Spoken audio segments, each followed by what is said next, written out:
Hello, everyone. Welcome once again to the Peaceful Solution Character Education Certification course. Everyone can be seated, the standing, and everyone coming in, please feel free to find your seats and be turning over and have your books ready. We're going to be starting on LP7A. That's the 7th chapter of the acceptance unit.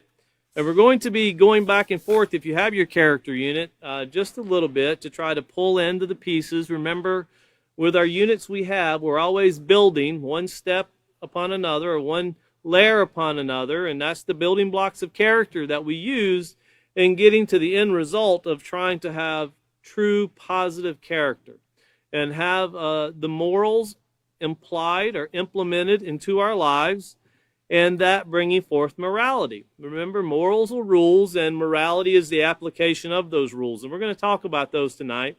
Once again, being in the acceptance unit, which is the second of the 5 series of the junior high.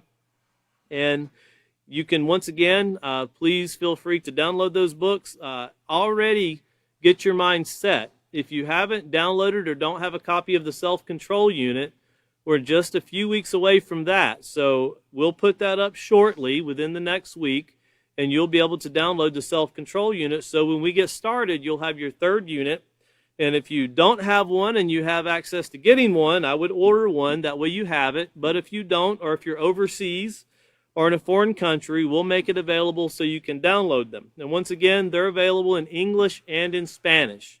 So you'll just need to specify which one that you want.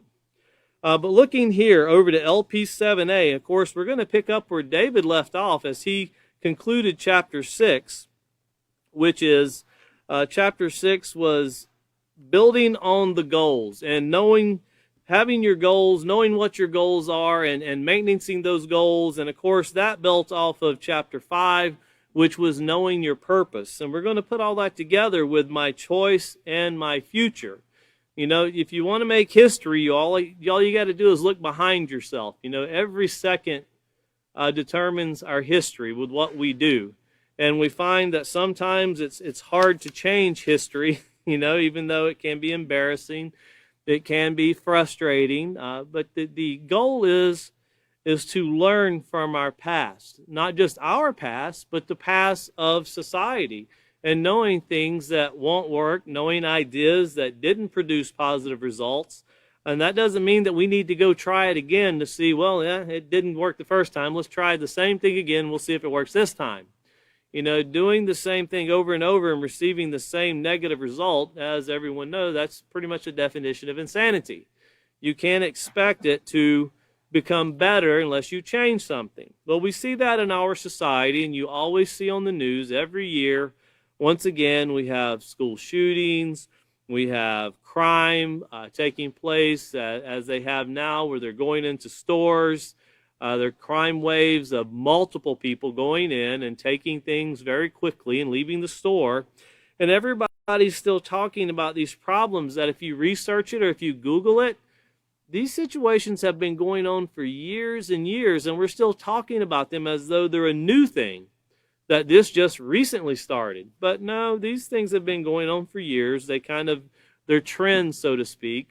One thing leads to another, and then, of course, it builds up. And this time of year is always a time of, if you research Google, you'll find out it's a time of a lot of depression and a lot of theft, because everyone feels the need to compete to get that ultimate gift.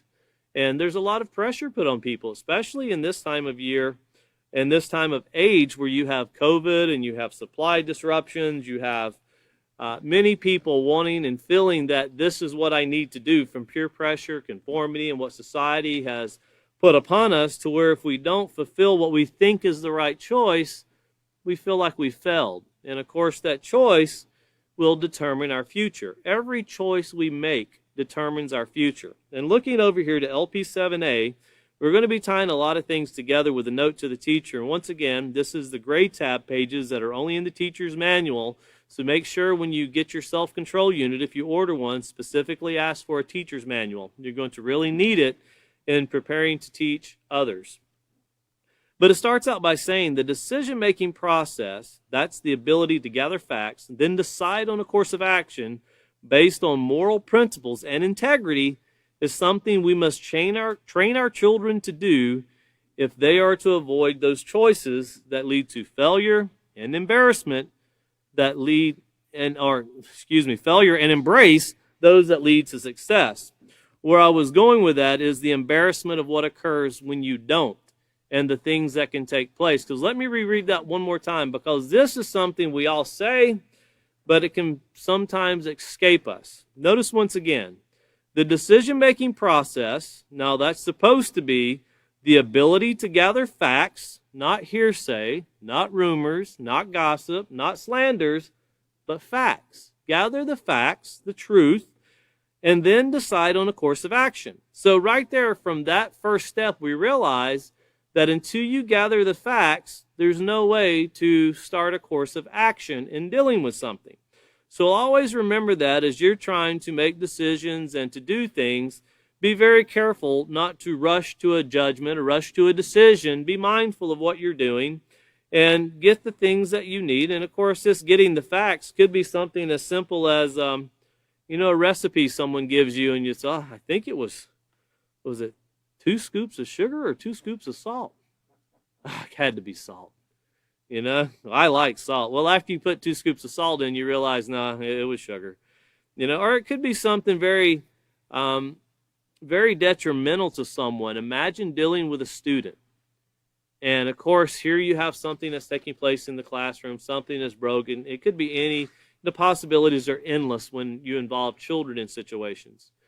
And getting children to learn that the right way to fix any situation is to be honest and to tell what is taking place and to solve matters through that means. Well, you can only imagine if a child is falsely accused of something, or an adult.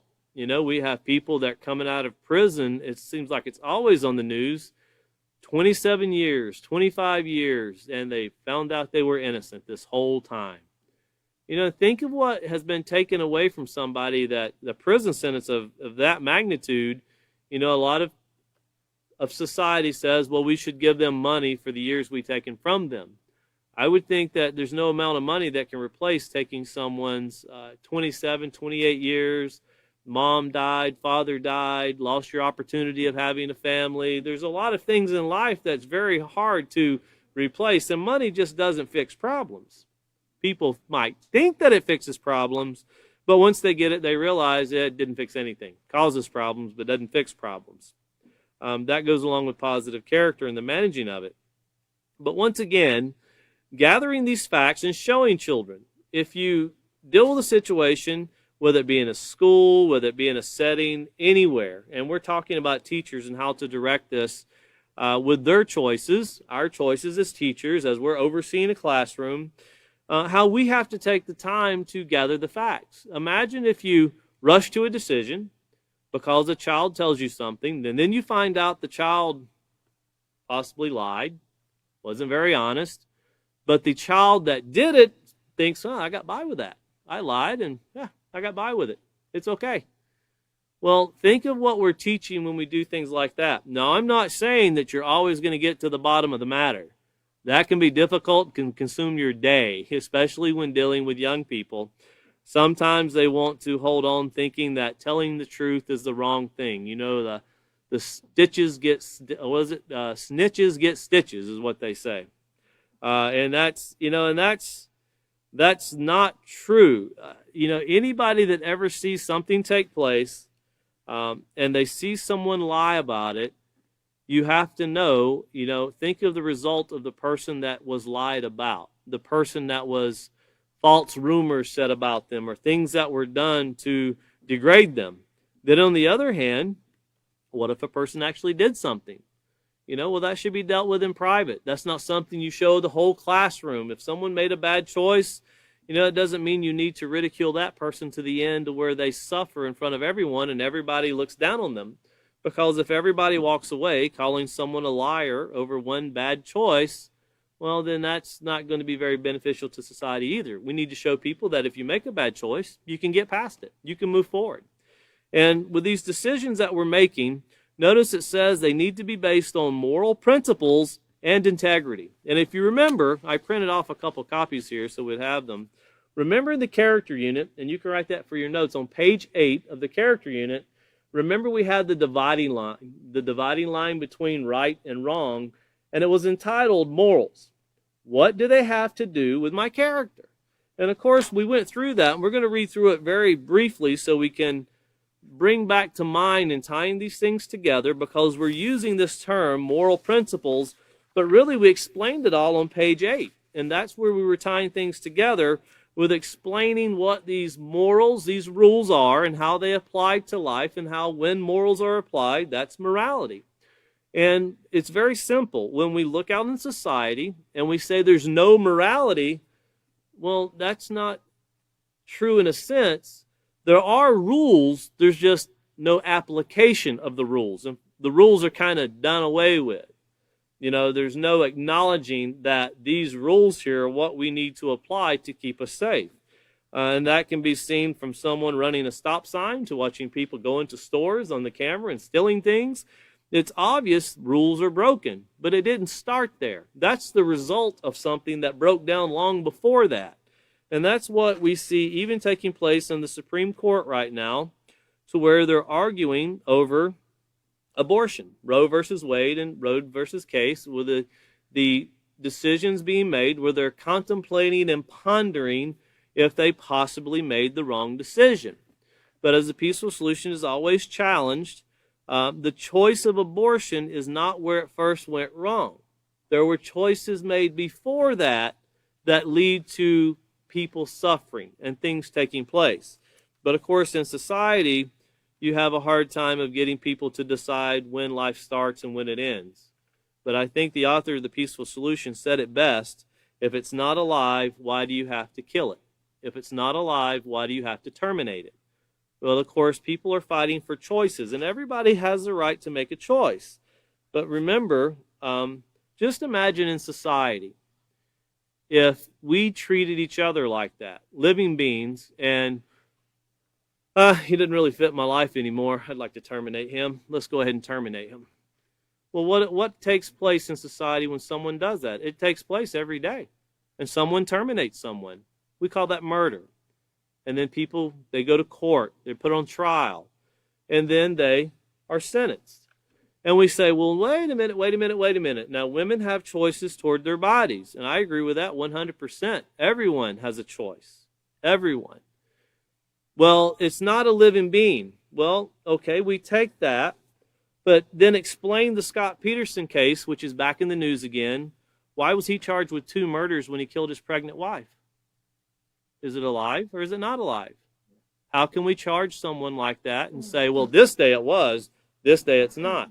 It's very confusing. And that's what creates society to where, well, you have no morality because no one really knows what the rule is. We kind of change it here and there to fit the need of the day.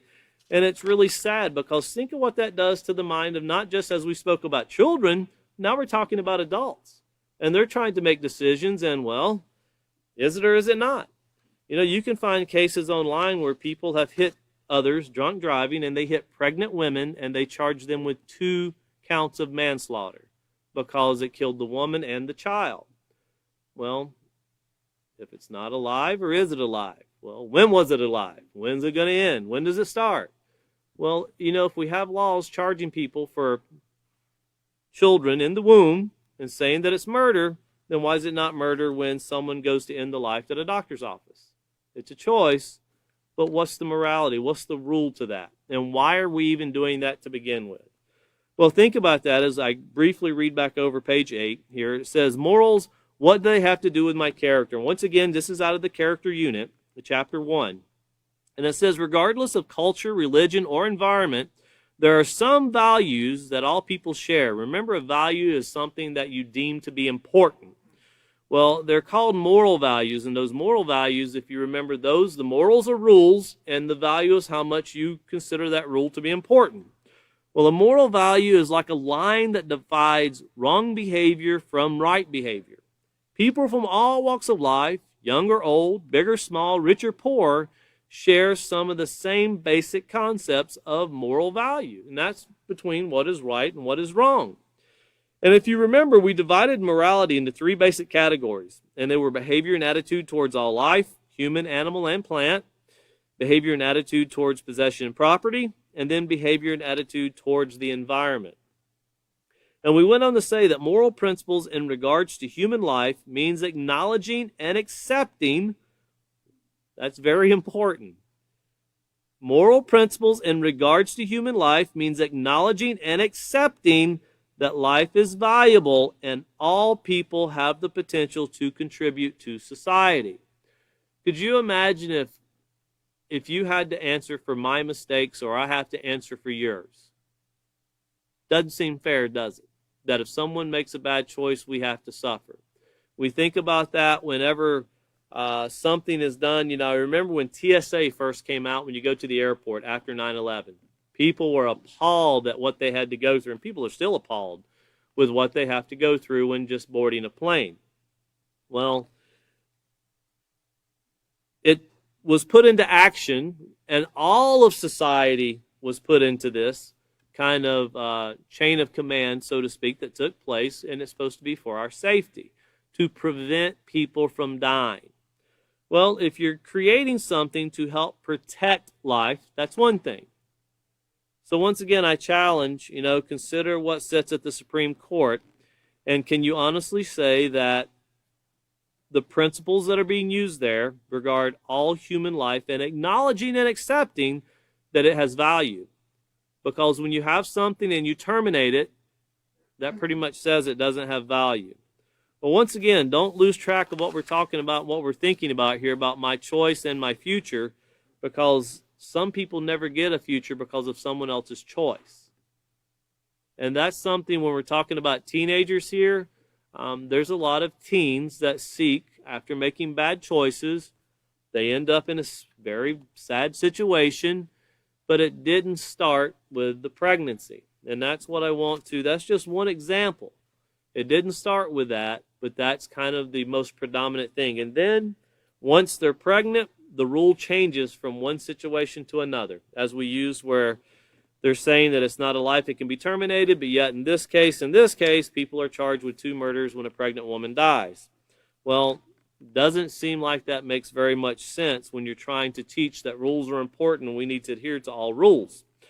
But notice it also says when you have a moral attitude toward others, you accept and appreciate that they have the right to live in peace, safety, and security. You can demonstrate a moral attitude by being respectful towards all people.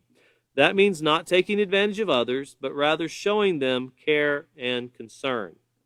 Now, an immoral attitude towards life consists of behaviors that devalue, belittle, hurt, and take from others emotionally and physically. Behaviors that include name-calling, teasing, bullying, discriminating, cause others to feel inferior and disregard their worth as human beings. Well, once again, I don't think I have to keep painting the picture of how certain things are disregarded as worthless whenever things are done to just terminate.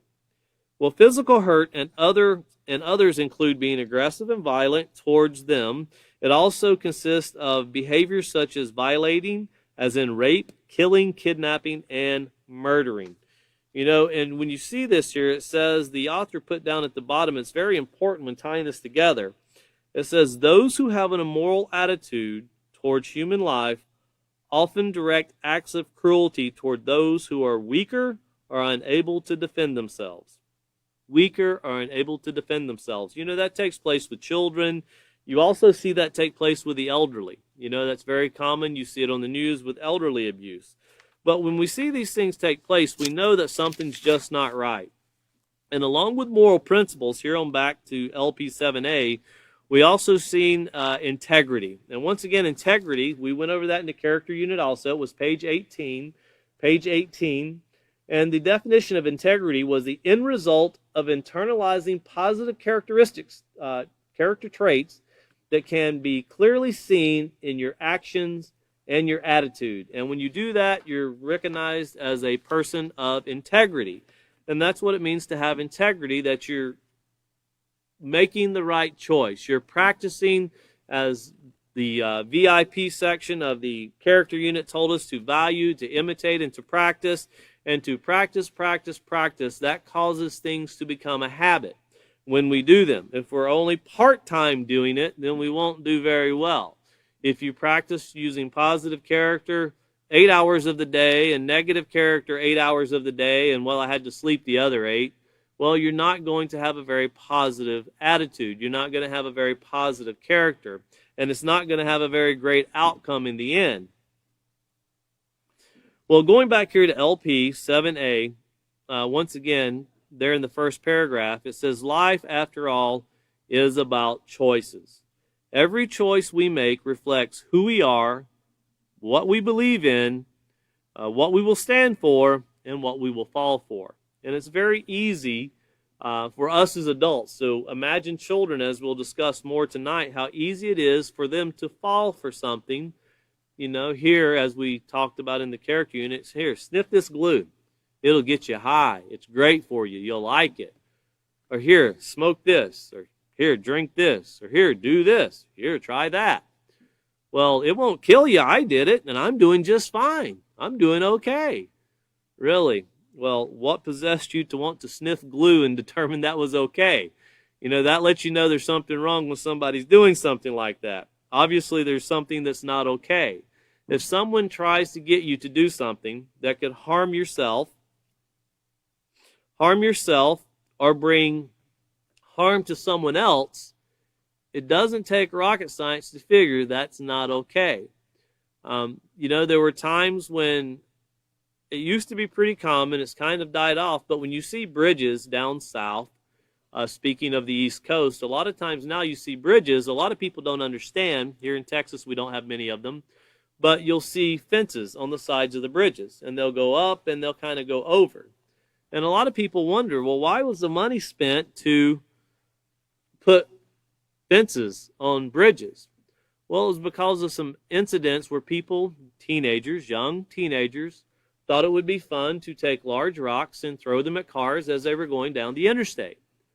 And there was a trend there at one time where there was quite a few people killed very quickly in a short amount of time because it became something everybody was trying to do. Well, not everybody, but a large group were trying to do it in different places, and they realized that it was something that became trendy. Children were trying to do it. They didn't realize the devastation of it until after, imagine someone driving down the road 70 miles an hour and here a huge rock comes through the windshield. That can be extremely devastating.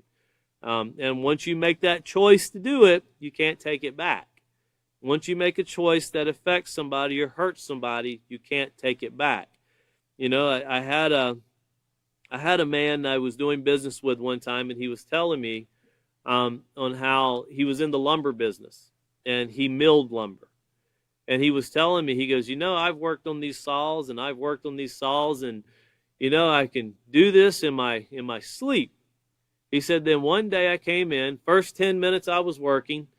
He said, didn't think anything about it, went right to work. And then he picked up his hand, and it was like, well, it's kind of like this. It was all gone, except for one finger. He had this finger and this thumb.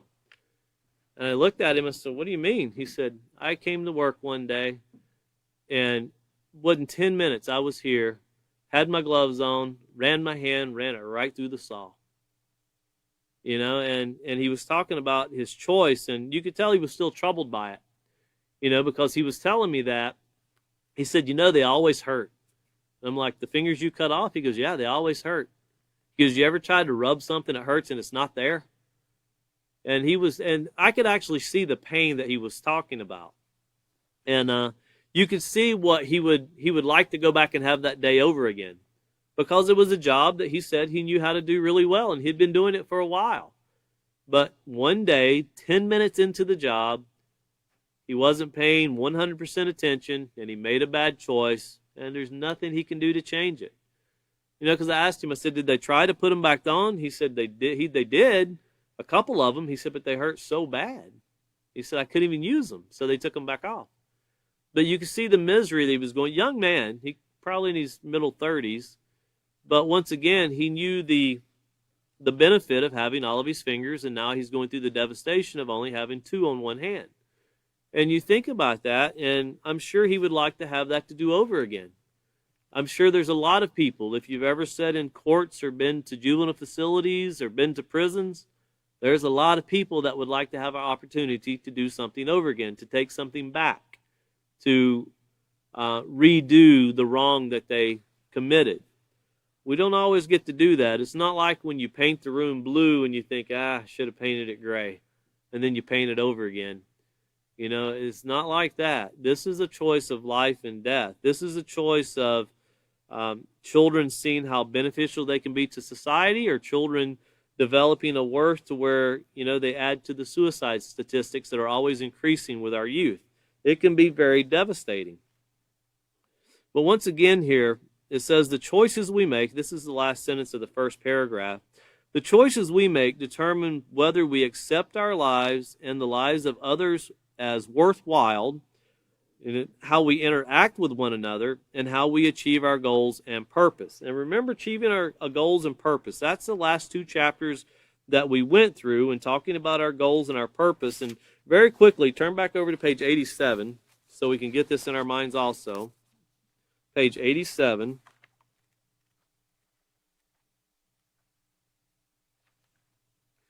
And that started chapter 5 with there's a purpose to it all.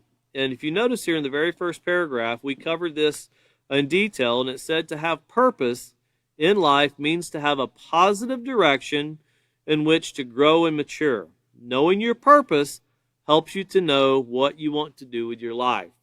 You know, and once again, it says, how can you tell if there's a purpose in someone's life? Well, look to see if they're motivated and determined to accomplish things. You know, have you ever went down the road, or you've ever seen something and you think, what in the world, what purpose does that serve? You know, it doesn't make any sense. And then sometimes you'll see on the internet, they'll have, did you know what these were created for? You know, I think the one that, one that amazed me one time was the drink cans. It's got the little hole in it when you pop open the drink can. I must have been, I don't know, 40 before I realized you're supposed to spin it around to put your straw through it so it holds your straw. So that was technology that I didn't know. Very simple, but you'll always find things that you wonder, well, why was that done that way? And you'll find they have purposes. I've learned a lot about tape measures and the purposes that they have, and if you don't know what it is, it just seems like it's out of place. But there's a purpose to many things in life, and once you know the purpose to using something, well, it becomes beneficial to you. But if we don't educate ourselves to know the purpose and what they're for, we never get the full benefit of it. And that's also ourselves. We have huge potential as society. Our students have huge potential to contribute to society. But as teachers to those students, that depends, as the author of the Peaceful Solution stated in the intro to the book, we put a lot of faith and trust into the teachers when we give our students to them to instruct and guide them, because that's really we are the ones using this knowledge that we've been given to help put into their minds so they can see what the purpose is, and there's a purpose to suffering also we'll get into. There's a reason for it. And it's not an enjoyable thing, but it lets us know that something's not right. And when, we brought that up in a school one time, and a student said, you're telling me that suffering is beneficial. And I said, well, what if you stuck your hand in a fire and you couldn't feel the pain that it was burning? Would you know that it's not beneficial to have your hand in the fire and that you're actually suffering? When our body hurts, when the nerves let us know something's wrong, it lets us know that, hey, we need to stop. You're doing something that's not beneficial to your body. Well, when society suffers and it hurts, we as society should go, we're doing something wrong, we need to stop. Well, society is not as quick to do that as individuals are. Individuals are more prone to not want to hurt themselves in most cases.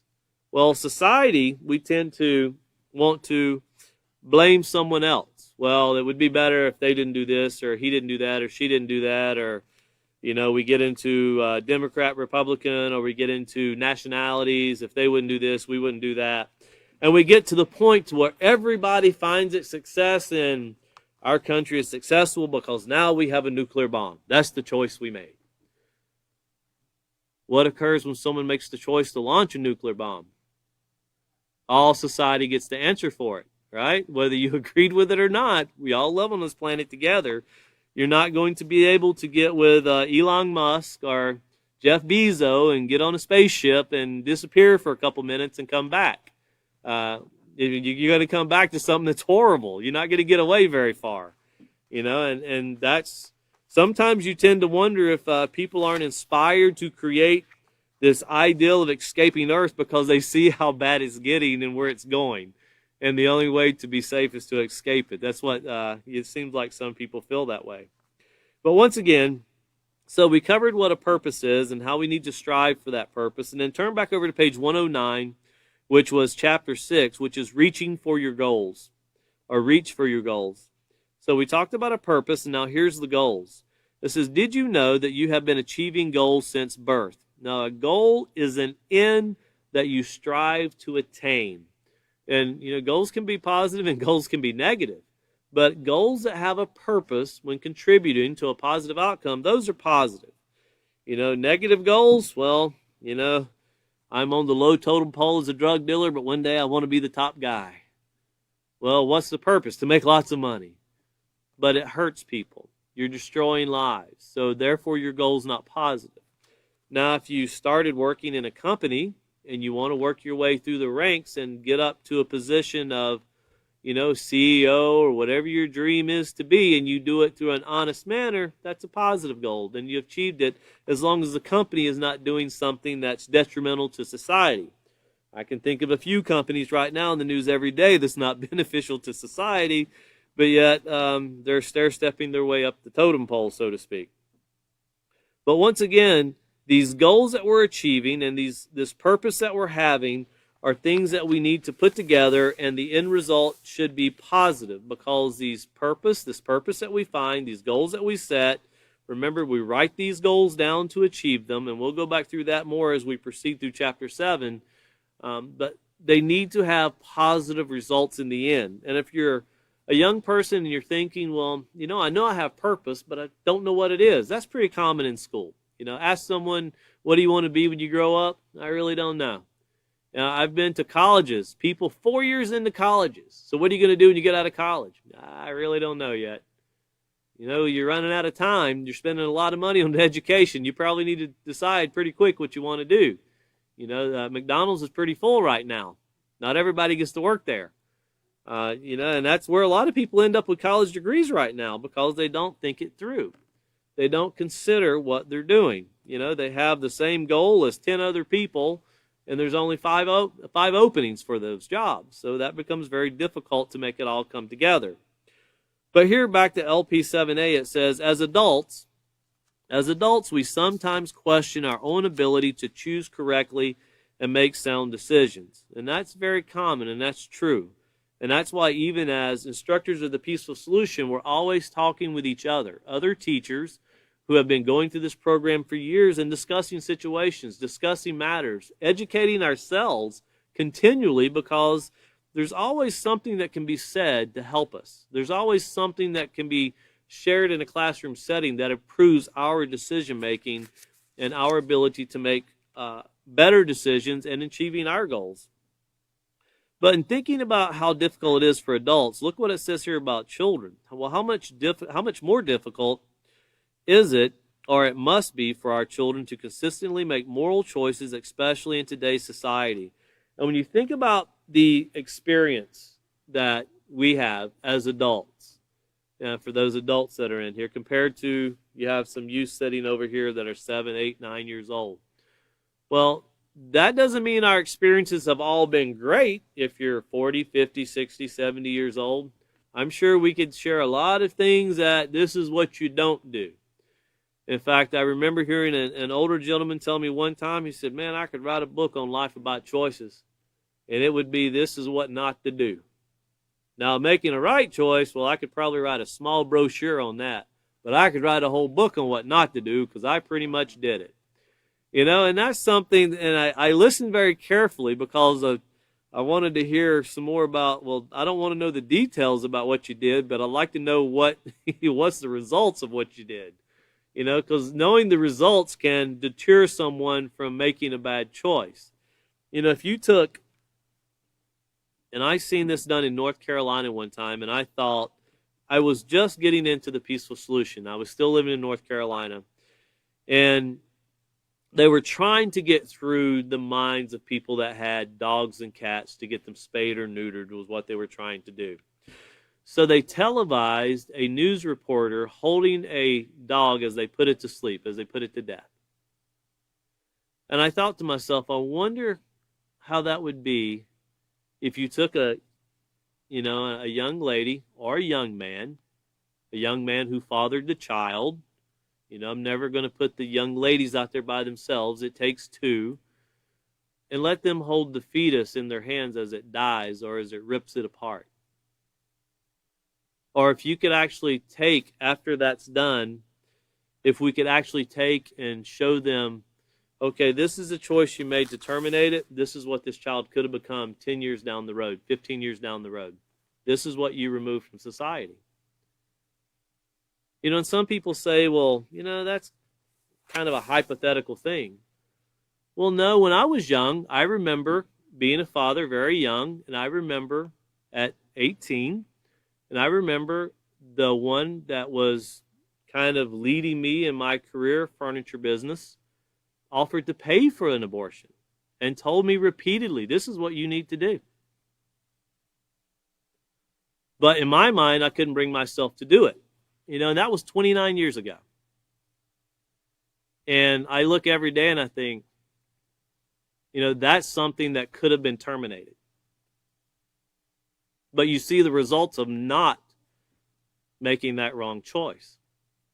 Well, it all comes by influences, and it comes sometimes from those who you respect that are teaching you how to have a great career, but that doesn't mean that they know the best decisions when it comes to morality. It doesn't mean that you need to build your career here. That's what you need to focus on. You shouldn't do that, with a child. You should eliminate that out of your life. And when you think about that, you think, why? Why can't I not do it with a child? Or two or three or four or five or six or seven or eight or nine? Why can't I? And then I met the author of The Peaceful Solution, and he showed me that you can do anything you want to if you set your mind to it, and you can be successful if you set your mind to it. Just be honest in everything you do. And I'm very thankful that I had a role model in one instance, but then when I realized that, when it comes to everyday human life, this guy's not too sharp. Very sharp in the furniture industry, very knowledgeable about how to make corporations work. And I kind of, after that dealing and his suggestion, we went our separate ways. I just couldn't find myself finding any value in his advice after that. And that was a choice I made. And I don't regret making the choice I made, but I think if I had to follow through with his idea, I would have regretted that every day. So I'm glad I didn't. And I think there's a lot of people out there, if someone would take and let them see what coulda, shoulda, woulda, instead of just do it and get it out of your mind. You won't even think about it a year from now. It'll all be over. It's all in the way it's presented. And it's all in the way, everyone has a goal and everyone has a purpose. Sometimes the purpose is to make money off of bad choices. And if that's what a person's business is to make money off of bad choices, then you're not really helping someone plan a family. Even though you can call yourself that, that's not what you're doing. You're helping people destroy a family. But continuing on here with our children, and we think about these decisions they make, notice it says, although our world continues to advance technologically, social ills are advancing quicker. Those who are caught in the crossfire of the wars on drugs, the wars on crime, and the sexual revolution are the youngest and most impressible members of our society, our children. You think about what we see even today. It was being discussed on Capitol Hill about the detriment of social media, such as Facebook and Instagram. Well, that didn't exist when we wrote this book. But now you see where, and I've never really been on Instagram, so I don't really know much about it. But I thought it was interesting when I was listening on the news today that they suggest that you have 2 accounts. Then I thought, why would you need 2 if you have one? What do you need the other one for?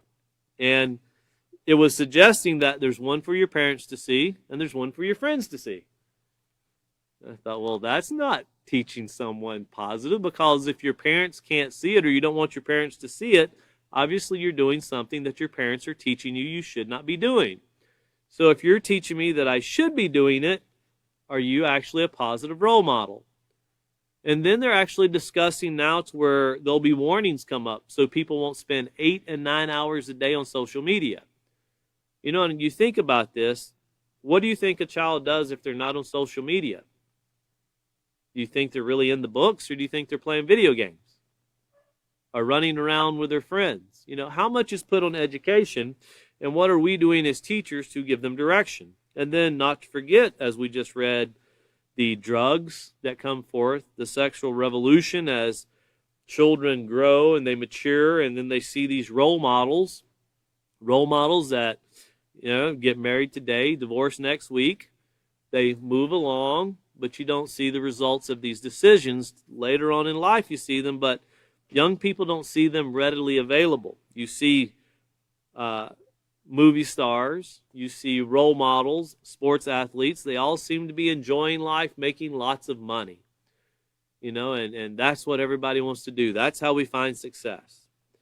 But as we get into this, we'll find out, and we'll discuss in the next couple of classes, success is truly measured by the positive results we bring into society, by the benefit we contribute to society. There's no monetary value that can be measured on that. Even though we would all save money if we eliminated theft, if we eliminated war, we could produce a lot of money. When you think about the money that's spent on war alone, if you've never looked that up, look up the money that's spent on war and think about what our society could be like if we would just invest that into the education of our children and how to conduct themselves. Now, we would be so much better off in creating society that is based upon making the right choice. But here, continuing on, it says, from this precarious place, our adolescents must make choices regarding their physical and mental well-being and ultimately their future. Well, in this lesson here in chapter 7, these are some of the things we're going to cover. One is understand the importance of differentiating between a wise moral choice and one that might scar them for life. So one that has some wisdom. In other words, taking that knowledge you've learned and putting it to play. That's wisdom. Explore ways that making negative choices can affect their lives and gather problem-solving skills to assist them in avoiding such choices. So problem-solving skills. So not running from a problem, not putting a Band-Aid on a problem, but truly finding out it's broke, this is how you fix it. Or it's breaking, this is how you prevent it, which is very important also. And also appreciate that positive problem-solving and decision-making must include the use of moral values and integrity. And once again, those moral values, those rules that we apply, and that becomes morality when the rules are applied. And the integrity, that's the internalization, of that character. And once again, you can find that if you want to put a note in your book there for values. For moral values, you have page 6 and 8. You have values on page 6 of the character unit, and of course the moral value and that dividing line between right and wrong is on page 8 of the character unit. And then you have page 18 for the definition of integrity, which is that huge word going across the page there, telling us that it's the end result of the internalization of positive character. Well, once again, it says, because of the use of this morals and integrity, or because their choices determine the acceptance of themselves and others. So once again, reading that last bullet point in its completeness, appreciating that positive problem solving and decision making must include the use of moral values and integrity because their choices determine acceptance of themselves and others. And we tend to think that everyone accepts themselves. Think about yourself when you were a teenager, or if you are a teenager, if you're not even a teenager yet. But think about that one thing that you just fought with yourself because you didn't seem like you fit in. One thing that you find with speaking with people, everybody had that one thing. And now when you grow up, it's like, who cares? I remember when I was in school, I really wanted to comb my hair. I was always worried about my hair. Today, I don't really care anymore. I don't really have much anymore. I trim it close. But boy, I was all worried about it back then. I think I was the only one worried about it, and I had a natural cowlick in the back that stuck out. Couldn't figure out what to do with that. And I was probably the only one that really noticed that stuff. And as you get older, you realize, these are really simplistic things. Life is a lot more complicated than cowlicks and your hair not in the right spot.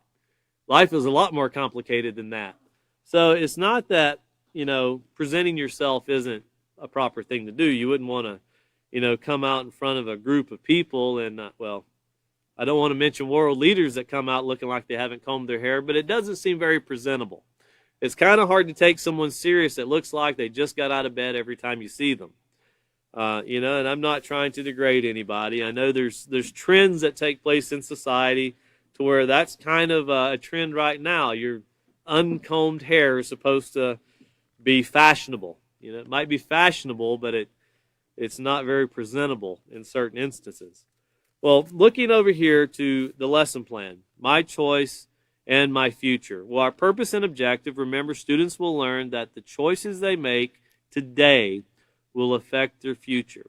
Students will also practice making sensible choices. One thing that we use here in the Peaceful Solution with our young students, we want them to see how some choices truly can change things to the point you can grow things. And one of the things we have them do is to plant things.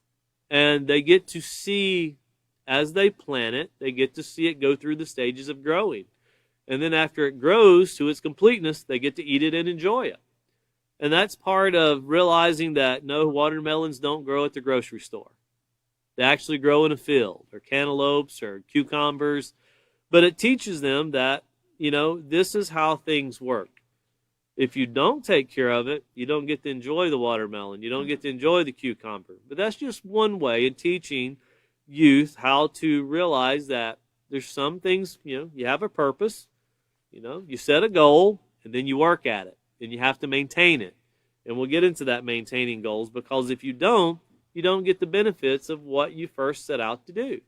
It all falls apart around you. And that's just one thing. You can think of other things for your students as teachers. Not everyone. I know when we went to Chicago, big city, they actually had suburban gardens there. And that was very interesting how they tore a house down and they were returning the facility there where it had been torn down, house removed.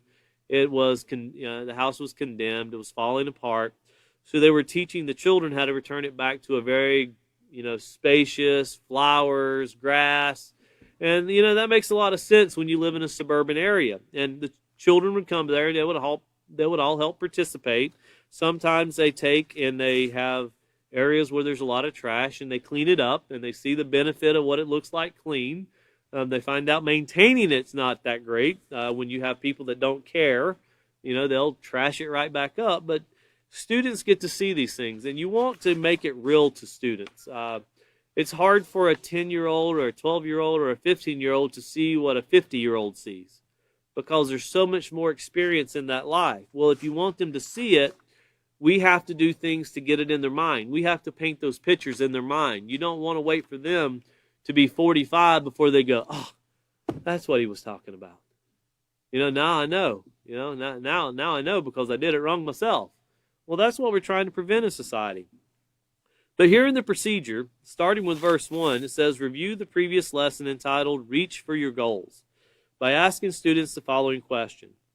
And this is where you want to engage your students. You want to get feedback. You want to be serious, but you also want to make sure as a teacher, you're guiding this back to discussions you had in the book. Because, you ask a student what are some benefits of setting positive moral goals, you'll get some answers. But you want to see how much they can tie it back to what the book said and how much they're connecting these things.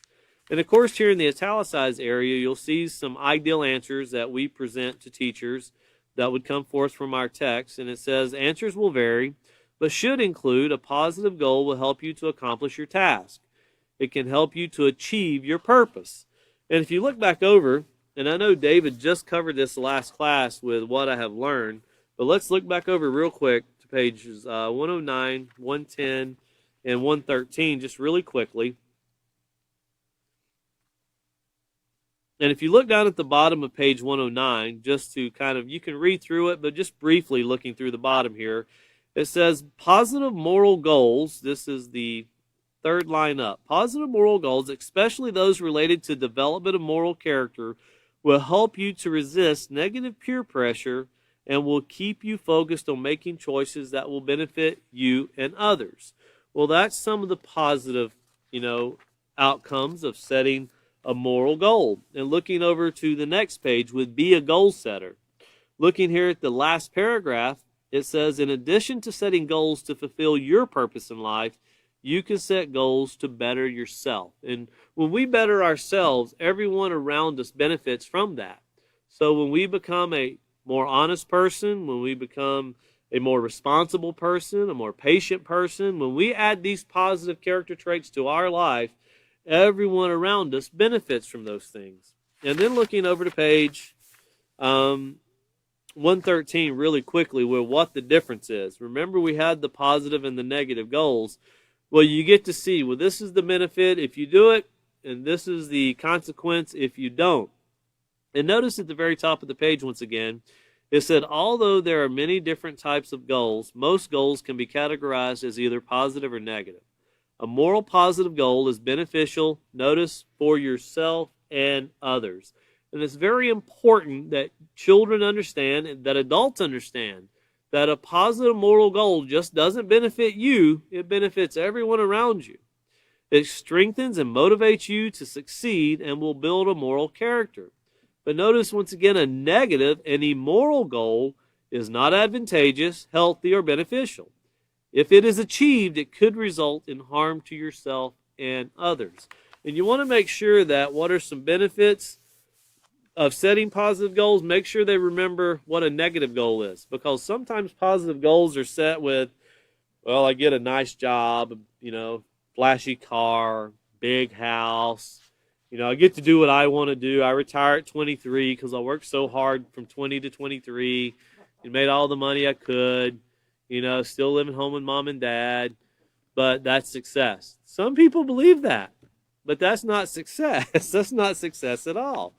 And then going back here to page LP7C, and B, in procedure 1. It says, what are some ways you can manage your goals? What are some ways you can manage your goals? And, of course, some answers that will vary, but they could include setting realistic goals, being resourceful, responsible, and accountable for your actions, being organized and prioritizing where needed, and using your positive moral character traits to achieve your goals. Well, for your notes there, you can write down page 116, which is the section entitled Being Realistic. And I'll read to you the first paragraph there on page 116. It says, now that you know the importance of setting goals that are positive, the next step is to be realistic about the goals you set. Realistic means to be sensible and practical. In other words, you get your job at 20 and I'll retire when I'm 23. Well, that's not being, you can do that as long as you want to retire broke and your mom and dad continue to keep you up, which is not being very responsible. But you won't retire for long because your parents won't put up with that very much, I'm sure. But the realistic goals will be, I would like to save to buy a bicycle or a car, or I would like to save to buy a new outfit or something that's within our price range as a youth. Raking leaves, my goal was to buy a candy bar. That's pretty much what I came to. A candy bar and a soda. And if I got that, man, I thought I was the most successful child. It was in the whole state of North Carolina. And I would work. Now that I'm an adult, I truly think back, I used to rake leaves for like 5 hours just to go buy a candy bar and a drink that I would eat and drink in 5 minutes. Doesn't make too much business sense now that I think about it, but it sure seemed great when I was younger. And that was success to me. But also turning over to page 121, you have here that goal maintenance requires character. And reading the very top here, it says, once you have decided on what your goals are, positive goals, and have written them down, very important, people who accomplish their goals write them down. the next step is start putting your ideas into practice. And of course, these ideas that you use are ideas that have been proven to be effective. Now, people create things and invent things all the time, but we don't have to reinvent the wheel when making the right choice. That's already been proven. We have thousands of years in society that shows what works and what doesn't work. And the sad part about society, we tend to resort back to what doesn't work and think this time it will work. They did it, but now let me try it. I'm going to do it and I'll show you it works. And they try it and it doesn't work.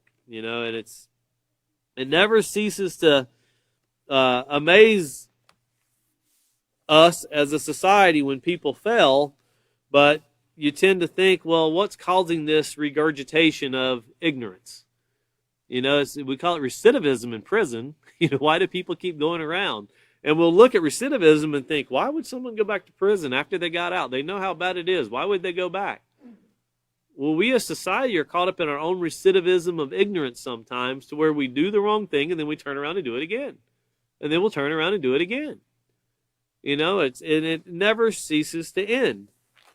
And, well, there's a lot of examples you could bring, but we should individualize those things with ourselves and what we're doing.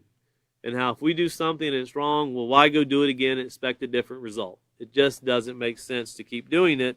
And it's not being responsible, and it's not setting positive, realistic goals in doing that. So looking here down to procedure two. And think about, as we read this, and as students, with the technological differences that exist today compared to, think 100 years ago. If you ever get an opportunity, I used to love doing this. And when I was in school, very different now. When I was in school, all of my teachers that I had were about the age of my grandmother. And they were very interesting because all of my teachers were raised back in the Great Depression. They knew what it was like to go through not having anything. And they could tell some really interesting stories that really got you to thinking, because when I was growing up, that's when the cell phone thing was coming. If you had a cell phone, man, you were something else. And not many people had a cell phone back then. Back then, if you had a pager, you were something else. And you could ask students today what a pager is, they wouldn't have a clue. But boy, we thought that was something else. But I always thought it was funny that if you had a pager, it was worthless unless you had a phone. You kind of needed a phone for your pager. So if you found success of having a pager but you didn't have a phone, well, your pager didn't work until you called the number back, find out what they wanted. And, you think about how society has advanced so much to computers. Now, that was successful if you had a computer. And in today, these things right here do more than what computers did when I was in school. We had the dot matrix system with the original Macintosh computers that I knew of, and they were very blah. And now today, you can put so much information just on a small card. Well, that's pretty decent. But when you think about the human mind, as we've covered before in the Peaceful Solution, can hold so much more than any computer we've created, is better than making decisions that computers that are generating. And there's computers that the author of the Peaceful Solution even explained about, these mega computers that are supposed to help make sensible decisions. Well, someone needs to ask the computer, why are we doing the same thing over and over again and getting the same results? The computer should have figured that out by now, right? Well, obviously, we as human beings need to start taking control of our own life. But looking here to procedure 2, we'll read it and we'll turn over, but we'll get started in it next class. But it says we're going to inform students that in this lesson, they will learn the choices they make today can have a profound impact on their lives. Have students turn to page 131 in their handbooks and read the introduction, emphasizing that a choice made today can either have a positive or negative effect on their futures. And that's something you can't escape, is your future. It's always going to come. It's kind of like your past. Your past is what you make of it, and your future, of course, is always waiting for your next choice to determine what your past will be. And that's truly how our history is laid out for mankind. We can look back and see a lot of detrimental things that took place in society. You still see things with with the Emmett Till case. They just made a ruling on here not long ago. If you've never read the story of Emmett Till, you should read the story of Emmett Till. We speak about it in the Peaceful Solution, how someone lost their life over whether it be accusation or true. Read the story of Emmett Till and then decide, does anyone deserve to be beaten to death like that? Whether they whistled at a woman or not, did they really deserve to be mutilated that way? Well, as a society, we're still trying to decide whether it was okay or not, or whether someone should be held accountable or not. That's the confusion that society still to this day looks back. A young man that did something back in the 40s or 50s, and they still look back and they really still can't figure it out, and what's taking place. Well, we're going to get started here in Chapter 7 with my choices and my future, the introduction with our next class. But go over again, as teachers, go back over with the Chapter 5 of Knowing Your Purpose and then Reaching for Your Goals in Chapter 6, because we're going to start putting a lot of things together because our purpose and our goals help create our choices. And our choices are what we have to live with. So our next class, once again, will be an easy date to remember. It will be on 12/12. That should be very simple to remember. 12/12. It'll be this coming Sunday at 5:30. So thank you once again for joining us, and we look forward to seeing you again.